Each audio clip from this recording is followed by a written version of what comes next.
इस संसार में सबसे बड़ा धोखा कौन देता है? राजकुमारी उर्वी ने प्रण कर रखा था कि जो राजकुमार उसके 10 प्रश्नों के उत्तर ठीक ठीक देगा और चौसर के खेल में उसे हरा देगा, उसी से वह विवाह करेगी, अन्यथा वह ताम्र कुंवारी ही रह जाएगी। सोचेगी कि भगवान ने उसकी टक्कर का कोई मर्द पैदा ही नहीं किया।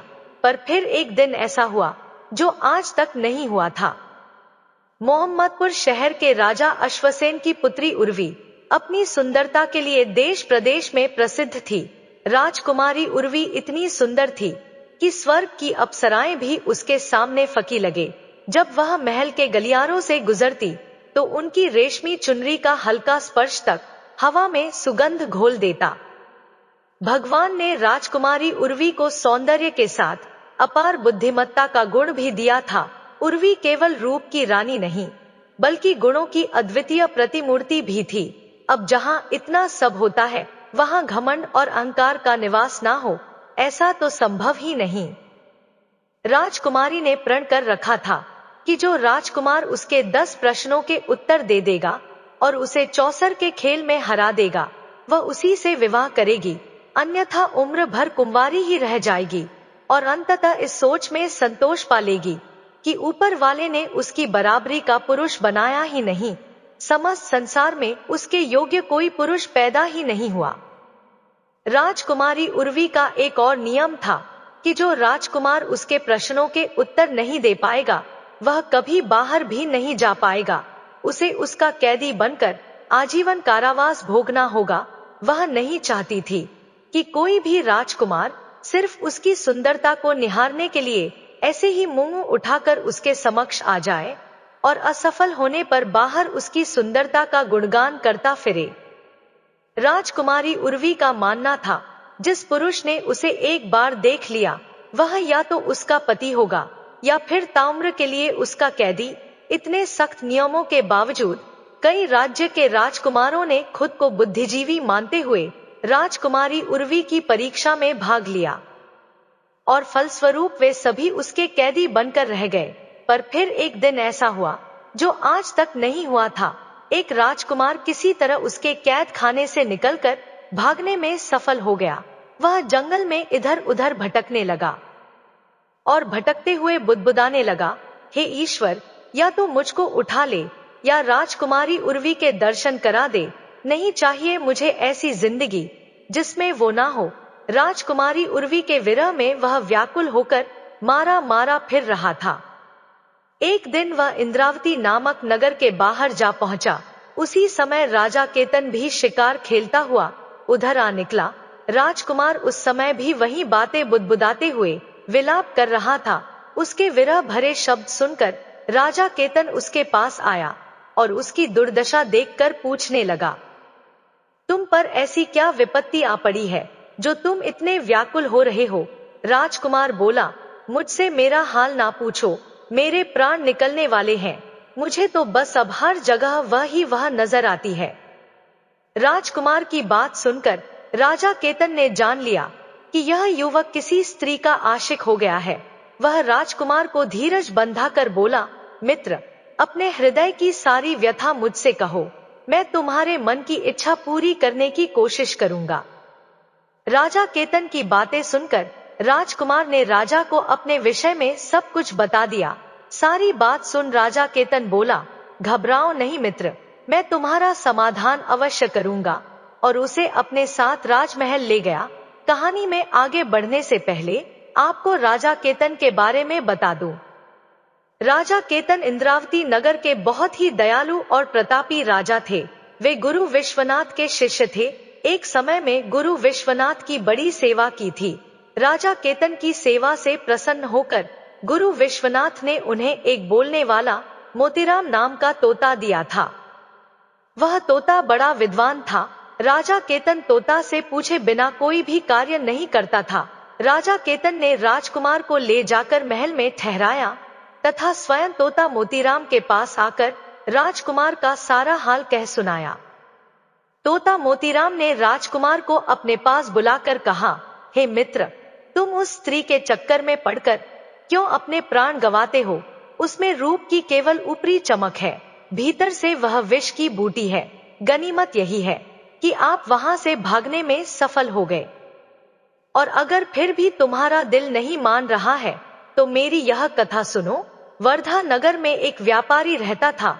उसकी स्त्री बड़ी ही सुंदर तथा रूपवान थी, लेकिन वह चरित्रहीन थी। उस स्त्री का एक बेटा था। स्त्री की गांव के ही एक चंडाल व्यक्ति चक्रधर से यारी थी। जब व्यापारी काम से घर से बाहर जाता तब चक्रधर आता और उसकी पत्नी के साथ ऐश करता। जब व्यापारी के आने का समय होता तब वह वहां से निकल जाता। एक दिन उस स्त्री का लड़का यह सब देख लेता है और सारा हाल अपने पिता व्यापारी के आने पर उसे बता देता है। व्यापारी को जब यह बात मालूम हुई तो वह जल उठा गुस्से में। उसने अपनी उस पत्नी को खूब मारा पीटा। एक दिन व्यापारी काम करने गया हुआ था। तभी चक्रधर उसके पास आया और पूछने लगा, क्या बात है, आज तुम बहुत उदास दिख रही हो। स्त्री बोली, मेरे बेटे ने तुम्हारे और मेरे ऐशो आराम का सारा हाल देख लिया और अपने पिता से कह दिया, अब मेरा पति मुझे बहुत मारता पीटता है। चक्रधर कुछ सोचते हुए बोला, अपने बेटे का गला घोंटकर मार डालो ताकि तेरे हृदय का दुख समाप्त हो जाएगा। अपने आशिक की बात सुनकर उस स्त्री ने कामदेव के वशीभूत होकर अपने बेटे को मार डाला। जब व्यापारी काम करके वापस आया तो उसकी पत्नी ने चिल्ला चिल्ला कर पुकारने लगी, अरे कोई बचाओ, इस जालिम ने मेरे लाल को मार डाला, हाय मेरा लाल। स्त्री का चिल्लाना सुनकर मोहल्ले के बहुत से लोग दौड़कर आए और पूछा, क्या हुआ।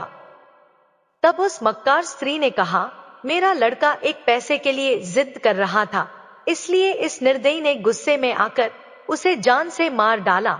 यह बात सुनकर चौकीदार दोनों को राजा के पास ले गया। औरत ने राजा के समक्ष भी यही बात कही। राजा ने पूछा, उस समय का कोई प्रत्यक्षदर्शी या गवाह था जिसने यह सब देखा हो। उस स्त्री ने कहा, महाराज, एक चक्रधर नाम का व्यक्ति वहां खड़ा था। राजा ने चक्रधर को बुलाकर पूछा तो उसने अपनी प्रेमिका के कहे अनुसार गवाही दे दी, जिसे सुनकर राजा ने व्यापारी को फांसी दे दी। इतनी कहानी कहकर मोतीराम तोता बोला, हे राजकुमार, औरत जात का कोई भरोसा नहीं। आप किस्मत वाले हैं जो आपको राजकुमारी उर्वी के महल से भागने का मौका मिला। फिर से अपनी गर्दन मत फंसाओ। राजकुमार बोला, हे मोतीराम तोता, चाहे मेरे प्राण ही चले जाएं, किंतु एक बार के लिए ही सही, पर राजकुमारी उर्वी मुझे मिल जाए। बस यह कहकर वह लंबी सांसें भरने लगा। उसकी यह दशा देखकर राजा केतन ने कहा, हे मोतीराम तोता, जब तक इसको वह स्त्री नहीं मिलेगी तब तक इसका दुख दूर नहीं होगा, और मेरा भी खाना पीना हराम है। मैं खुद वहां जाऊंगा और राजकुमारी उर्वी के 10 सवालों का जवाब देने की कोशिश करूंगा। राजा केतन रानी के 10 प्रश्नों के उत्तर देने के लिए मोहम्मदपुर जाने की तैयारी करने लगा। तब उसका समझदार तोता बोला, रुकिए महाराज, पता नहीं मोहम्मदपुर नाम का कोई शहर है भी या नहीं, पता नहीं कोई उर्वी नाम की राजकुमारी है भी कि नहीं। महाराज, समझदारी इसी में है कि आप पहले मुझे जाने दे। अगर सब सही हुआ तब आप बेशक चले जाना। राजा केतन को तोते की बात सही लगी। तोता मोतीराम कुछ विचार करके बोला, महाराज, एक और कार्य कीजिए, मेरी पंखों में नाना प्रकार के हीरे मोती पिरो दीजिए। राजा केतन ने वैसा ही किया और तोते को अच्छे से सजाकर विदा कर दिया। कई दिनों की उड़ान के बाद तोता मोहम्मदपुर पहुंच गया। वहां जाकर वह राजकुमारी उर्वी के महल की छत पर जा बैठा। जब उर्वी का ध्यान उस तोते की तरफ गया तो वह भी उसकी सुंदरता देख अचंभित रह गई। उसने इतना सुंदर और हीरे मोती के पंखों वाला तोता कभी नहीं देखा था। राजकुमारी उर्वी बोली, हे तोते, तुम किस देश से आए हो और किस देश को जाओगे? तुम्हारा यहाँ आने का मकसद क्या है? तोता मोतीराम बोला, हे रानी, इंद्रावती नगर के राजा केतन ने मुझे यहाँ भेजा है। मैं तो बस यह पता करने आया था कि सच में कोई मोहम्मदपुर नगर और राजकुमारी उर्वी असल में है कि नहीं। पर हे रानी, मैं तुमसे एक बात पूछना चाहता हूँ, सच बताना, तुम इतनी उदास क्यों हो? ऐसे क्या पाप किए हैं तुमने? तोते की बात सुनकर राजकुमारी उर्वी हैरान रह गई। उसने अपने मन में सोचा, यह तोता नहीं बल्कि कोई राजकुमार है। यह मंत्र से तोता बनकर मेरा भेद लेने आया है। इसको पकड़कर मार देना चाहिए। यह विचार कर राजकुमारी उर्वी बोली, सभी लोग जन्म से ही पापी होते हैं जो इस संसार में आते हैं। मैंने इस शरीर को पाकर कोई सुख नहीं पाया।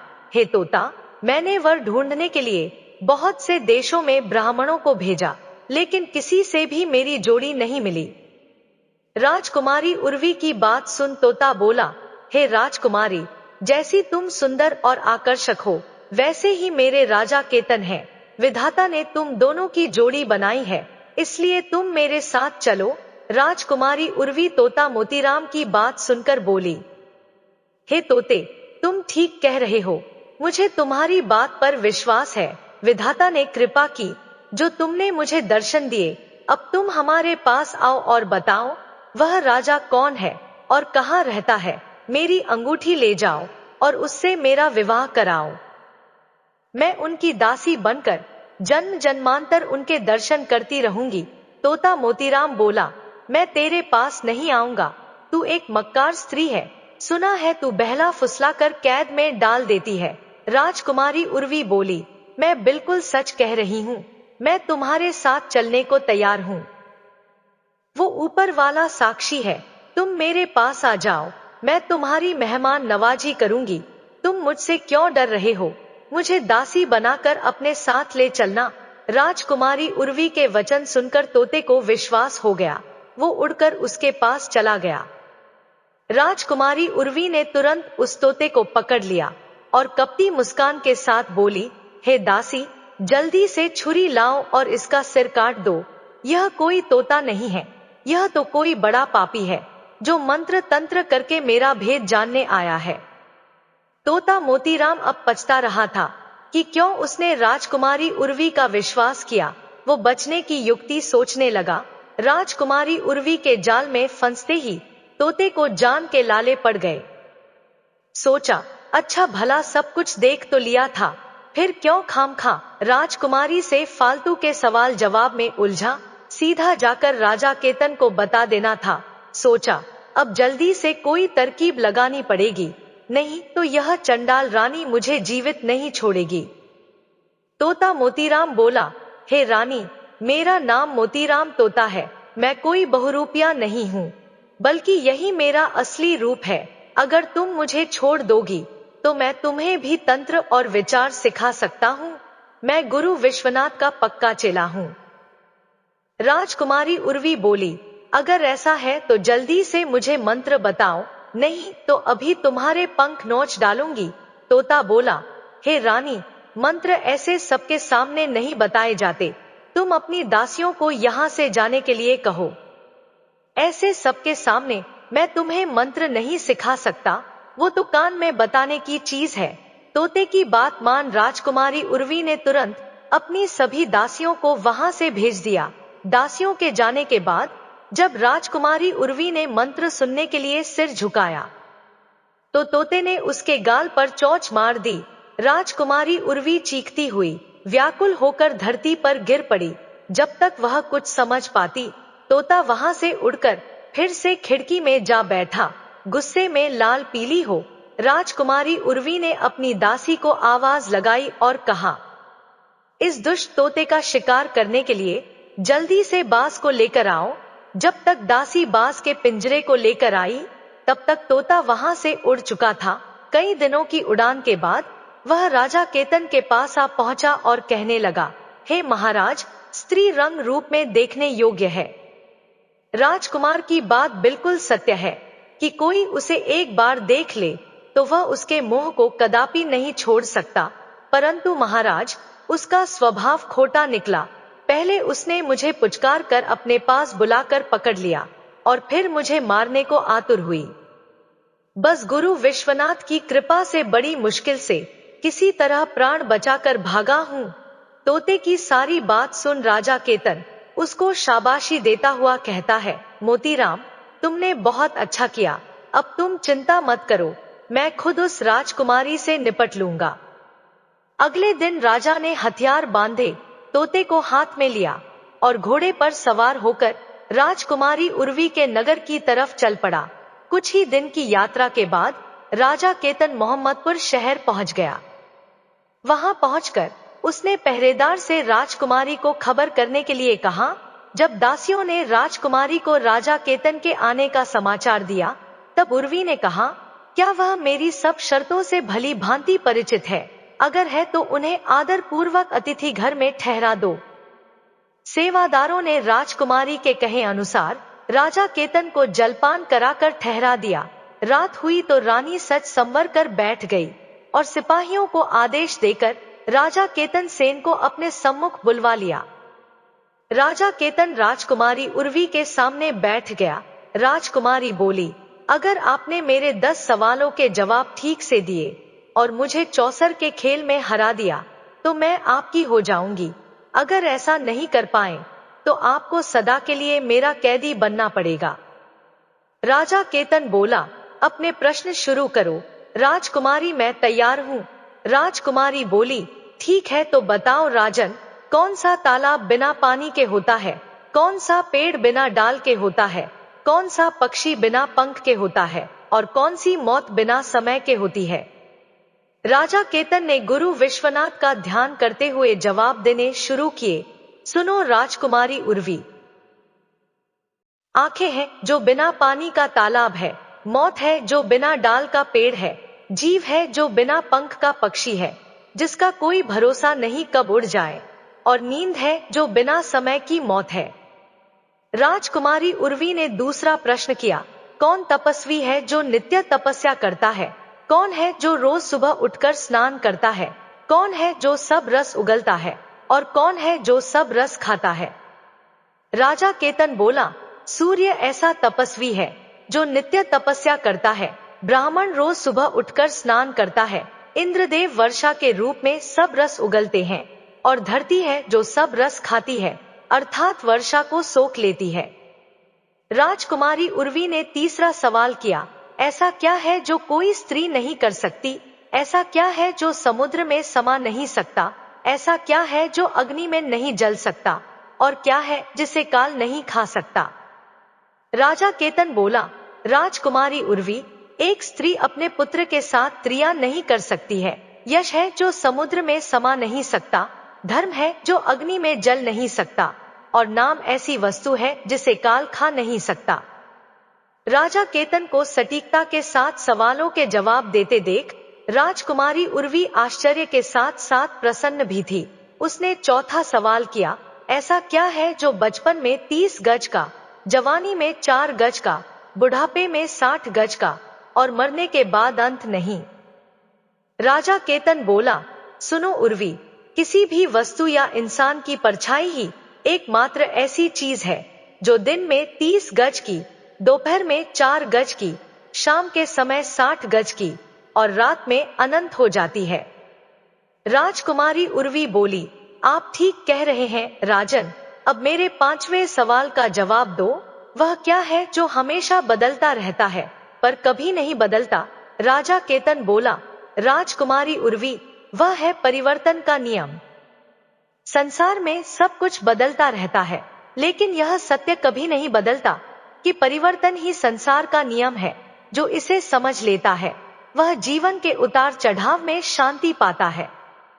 राजा केतन के जवाबों से अब तक पूरी तरह संतुष्ट राजकुमारी उर्वी कहती है, बहुत खूब राजकुमार, अब मेरे छठे प्रश्न का जवाब दीजिए। अगर हर चीज पहले से तय है, यानी हमारा भाग्य, तो फिर कर्म करने की क्या जरूरत है? छठे सवाल का जवाब देते हुए राजा केतन बोला, भाग्य और कर्म दोनों साथ साथ चलते हैं। भाग्य हमारे पूर्व जन्म के कर्मों का फल है, लेकिन वर्तमान कर्म से हम अपने भविष्य को बदल सकते हैं। यदि कोई किसान अपने खेत में कुछ भी ना बोए और कहे कि जो भाग्य में होगा वही होगा, तो क्या उसे अन्न मिलेगा? नहीं, उसे मेहनत करनी होगी, बीज बोने होंगे, पानी देना होगा, तभी फसल आएगी। इसी तरह कर्म हमारा प्रयास है और भाग्य उसका परिणाम। राजा केतन की एक बार फिर से सराहना करते हुए राजकुमारी उर्वी ने अपना 7वां प्रश्न किया, मनुष्य को इस संसार में सबसे बड़ा धोखा कौन देता है? राजा केतन बोला, हे राजकुमारी उर्वी, मनुष्य को संसार में सबसे बड़ा धोखा उसका अपना मन ही देता है। मन ही वह शक्ति है जो हमें सत्य और असत्य, मोह और वैराग्य, प्रेम और घृणा, सुख और दुख के बीच उलझा देती है। मनुष्य सोचता है कि बाहरी दुनिया उसे धोखा देती है, लेकिन वास्तव में बाहरी दुनिया केवल एक दर्पण मात्र है। जो कुछ मन में है वही संसार में प्रकट होता है। राजा केतन का जवाब सुनकर राजकुमारी उर्वी बोली, बहुत खूब राजकुमार। अब मेरे 8वें प्रश्न का उत्तर दीजिए। अगर सुख और दुख दोनों ही अस्थायी हैं, तो फिर मनुष्य दुख से इतना डरता क्यों है और सुख को पकड़कर रखना क्यों चाहता है? राजा केतन कहता है, हे राजकुमारी उर्वी, क्योंकि मनुष्य अज्ञानता के कारण यह भूल जाता है कि संसार में कुछ भी स्थायी नहीं है।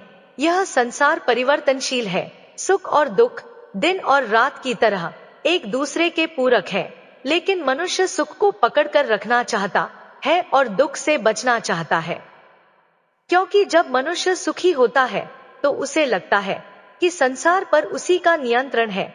वह मान लेता है कि उसका भाग्य अच्छा है और जैसा वह चाहता है सब कुछ वैसा ही हो रहा है और हमेशा सब कुछ वैसा ही रहेगा।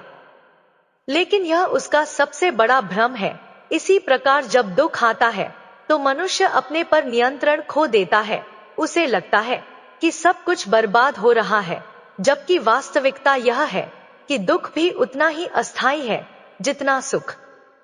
राजकुमारी उर्वी 9वां सवाल पूछती है, हे राजकुमार, क्या यह संसार हकीकत है या केवल एक भ्रम है?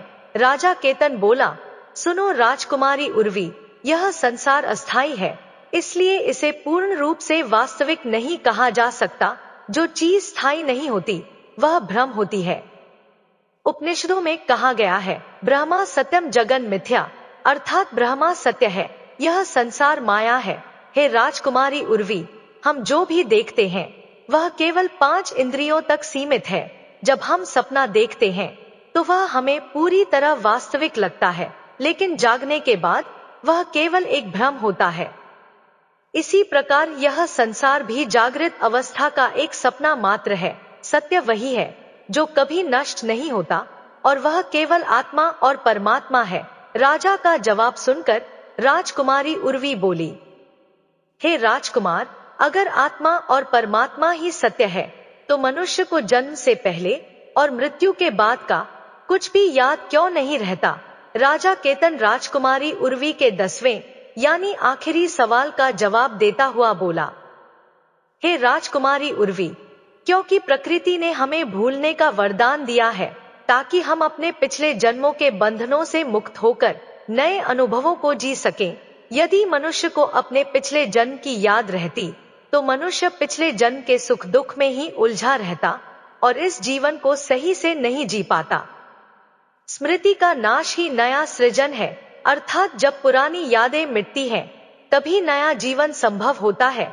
कुछ लोग गहरे ध्यान और साधना से अपने पूर्व जन्म की झलक देख सकते हैं, लेकिन यह बहुत ही मुश्किल है, या यूं कहे लगभग असंभव ही होता है। मृत्यु के बाद आत्मा नए शरीर में प्रवेश कर जाती है और एक नया जीवन आरंभ होता है। अगर मनुष्य को सब कुछ याद रहता तो वह कभी भी आगे नहीं बढ़ता। राजा केतन ने राजकुमारी उर्वी के 10 प्रश्नों के उत्तर सही सही दे दिया। यह देखकर राजकुमारी उर्वी बहुत प्रसन्न हुई। उसने कुर्सी से खड़े होकर राजा का अभिवादन किया और बोली, मान गए राजकुमार, आप वाकई में बहुत बुद्धिमान हो, पर अभी मेरी सभी शर्तें पूरी नहीं हुई है। अब आपको मुझे चौसर के खेल में हराना होगा। राजा केतन खुद चौसर का एक अच्छा खिलाड़ी था। बोला, ठीक है राजकुमारी उर्वी, आपकी यह शर्त भी पूरी करने की कोशिश करूंगा। राजा केतन और राजकुमारी उर्वी के बीच चौसर का खेल शुरू हो जाता है। अंततः राजा केतन ने राजकुमारी उर्वी को चौसर में भी हरा दिया। यह सब देख राजकुमारी उर्वी अपने पिता के पास गई और सारा हाल उन्हें कह सुनाया। राजा अश्वसेन यह सुनकर अति प्रसन्न हुआ। उसने मंत्री को भेजकर राजा केतन को बुलाया और बड़े आदर सत्कार से बैठाया राजा केतन ने कहा, महाराज, मैंने आपकी बेटी के सभी प्रश्नों के उत्तर दे दिए और उसे चौसर में भी हरा दिया। अब आप अपनी बेटी को मेरे साथ भेज दीजिए। तब राजा अश्वसेन ने कहा, मैं कोई शुभ घड़ी देखकर अपनी बेटी उर्वी का विवाह आपके साथ करके आपके साथ भेज दूंगा। तब राजा केतन बोला, महाराज, मेरा विवाह राजकुमारी उर्वी के साथ नहीं होगा, क्योंकि यह तो किसी और की अमानत है। यह सुन राजा अश्वसेन हैरान होते हुए पूछा, ये आप क्या कह रहे हैं? आपने इसे पराई अमानत किस प्रकार बताया? तब राजा केतन ने कहा, महाराज, जिन राजकुमारों को आपकी बेटी ने कैद कर रखा है, उनमें से एक राजकुमार उसकी कैद से निकल भागा था और वह अपना राजपाट त्याग कर जंगल में इधर उधर भटकता फिर रहा था। एक दिन वह मेरे राज्य में आया और एक पेड़ के नीचे बैठा रो रहा था। संयोगवश मैं भी उधर से निकला। उसे दुखी देखकर मैंने उससे सारा हाल पूछा, तो राजकुमार ने आदि से लेकर अंत तक सारा हाल मुझे कह सुनाया। तब मैंने उससे प्रण किया था कि मैं तुमको राजकुमारी उर्वी से मिलवाऊंगा, मैं राजकुमारी का विवाह उसके साथ कर दूंगा। यह बात सुनकर अश्वसेन कहने लगा, धन्य है आप, जो आपने एक अनजान व्यक्ति के कारण इतना कष्ट सहा। अब आप मेरी बेटी के मालिक हैं, जिसे चाहो सौंप दो। मेरी ओर से तो यह आपकी अमानत है। तब राजा केतन ने तोते को भेज राजकुमार को मोहम्मदपुर बुलवा लिया और विधिपूर्वक राजकुमारी उर्वी के साथ उसका विवाह कर दिया। राजकुमार ने खुशी से राजा केतन के पैर पकड़ लिए और बोला, महाराज, मैं हमेशा आपका ऋणी रहूंगा, आप धन्य हैं। राजकुमार और राजकुमारी उर्वी दोनों आनंद पूर्वक रहने लगे। राजा केतन ने राजा अश्वसेन से विदा ली और अपने तोते मोतीराम के साथ अपने देश चला गया। मित्रों, राजा केतन और राजकुमारी उर्वी के बीच का संवाद हमें यह सिखाता है कि जीवन में सुख और दुख, दिन और रात, प्यार और घृणा जैसी चीजें एक दूसरे के पूरक हैं। जो आज है वह कल नहीं होगा, चाहे दुख हो या सुख। मित्रों, यदि हम इन बदलावों को समझकर शांतिपूर्वक स्वीकार कर लें, तो हमारे जीवन की यात्रा आसान हो जाती है और हम खुशी से जीवन व्यतीत कर सकेंगे। मित्रों, कहानी कैसी लगी? कमेंट बॉक्स में कमेंट करके अवश्य बताएं। वीडियो को लाइक शेयर करें और हमारे चैनल को सब्सक्राइब करें। धन्यवाद।